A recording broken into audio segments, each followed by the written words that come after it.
Cadetes FONA em Rua decide hal declaração do Centro de Instrução Nicolau Lobato Metinaro atau resignaan Husi Militar. Comandante Centro Instrução Nicolau Lobato Metinaro Coronel Cesário Salustiano Marçal Haxolo, que em entrevista informa atualmente treinamento para cadetes FON lá normal, mas ia membro balung nebe hato sira ne dificuldade estado físico, no decide atau resignaan. Neste momento treinamento lá de aquela.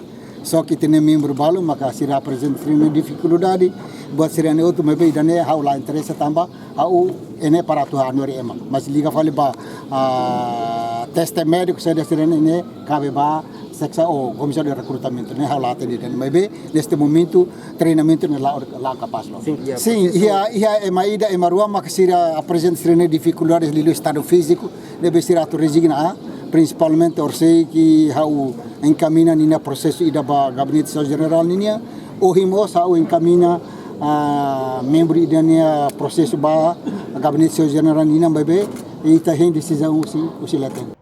Mas que cadetes na rua hatama ona declaração horazão ain tohar liman tohar no sofre rins sedau que a decisão husi comando FFDTL. Cadetes FON iha tinang ida ne hamutuk naing atus neng ida inclui membro naing ida ne betuir curso oficial iha Academia Portugal hetang oportunidade husi estado iha tinang ida ne hodi aguenta tang nini habilidade durante fulang balu nelarang. Reportagem Araza Vera Domingas Amaral, Televisão Timor Post.